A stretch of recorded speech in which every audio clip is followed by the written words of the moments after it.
every day you get a microphone, a stage, a lovely audience, and nobody can tell me what I can and cannot say for the next 5 minutes. So I'm married, so that's quite a novelty. And before I go on, actually, I have been asked to read out one quick thing. It turns out there are some terms and conditions, and I apologise in advance because I know nothing kills the mood faster than paperwork, unless, like my wife, you get to see this naked coming at you like this all in the bedroom. Very lucky, watch out.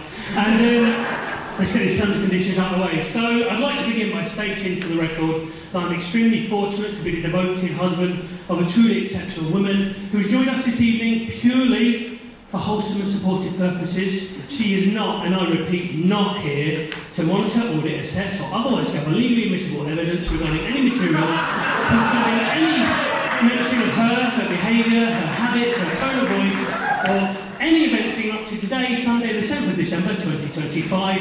This statement has been reviewed, approved, and pre-signed by my wife. She retains full rights to quote it, re-quote it, misquote it, and weaponise it during any disagreement between now and the heat death of the universe. And that in marriage is what we call a subtle hint. So anyway, let's go on. So kind of a bit of audience participation.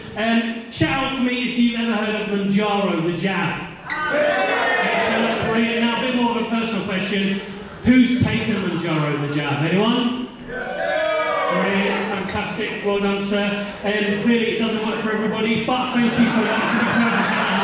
And it's good that you've admitted it, because clearly everybody is not admitting it. We've got now a community, haven't we? It's been changing. We used to have all these really happy people, jolly, running around, and now they're just Victorian ghosts, just drifting around, all gaunt and grey. And they get panicked, don't they? Treat it like it's Fight Club.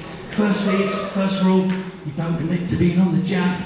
Second rule, you found a mystical new ingredient, it's called lettuce. Lettuce, we're all eating lettuce. And before I go on, I just want to say that it's great, it's brilliant. If you're on it, fantastic. If you're feeling better about yourself, you're getting healthier, just keep going, it's fantastic, I've got nothing against you. But for the life of God, just admit it. We all know you're on it, we all know it. Like my mate Jeff, I saw him the other day, I hadn't seen him for about 3 months, and he walked in and he's about 5 stone lighter, and he looks fantastic, and I told him as much, and I said, what have you been doing? What have you been doing to lose all that weight? And he said these new normal sentences are popping up every day. There were things like, just give up the beer, mate, and giving up bread, and the one that really annoys me, the dead giveaways, when they become really evangelical about hydration, and they say things like, have you tried water? Water, 2 litres a day will change your life, it's transformational. And I'm like, fuck off, Jeff. Last time I saw you drink water was out of a pot noodle pot.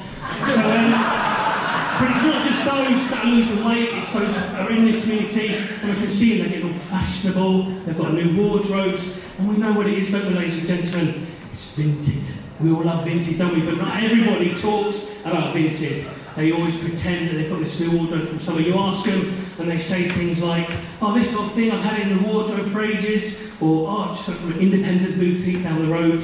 And we all know that independent boutique is probably someone called Craig in Nottingham, sending things out every Friday in bin liners. And we've got this society now, haven't we, where we've got people that won't admit they're on things, like this gentleman down here, he's on the jab, he's happy to say it, and then we've got these other people out there who are really, really living a life of what I class as stolen valour. They're skinny from Ozempic, fashionable for vintage, and they all just think it's a magical cure for cucumber, that we're all going to have to believe that. So moving on, and I wasn't going to talk about it, but I will, because I only get this chance once.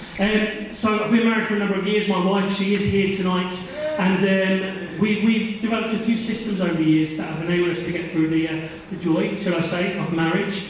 And we have a thing called the circle of support, and it's basically that zone which is perfectly acceptable to ask your wife or your partner for support with something, some help. So the other day, one of you's at the fridge, you say to the person, can you pass me the milk? Fine, I'll pass you the milk.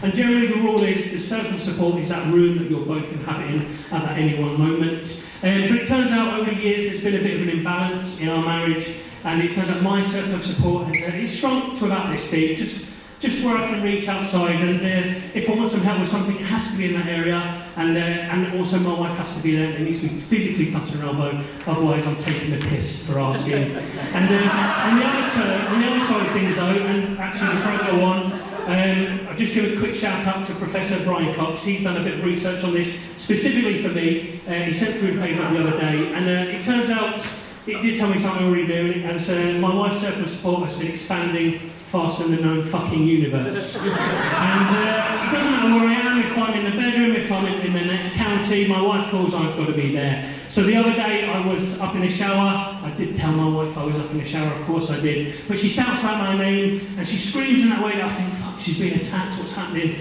So I left it a minute.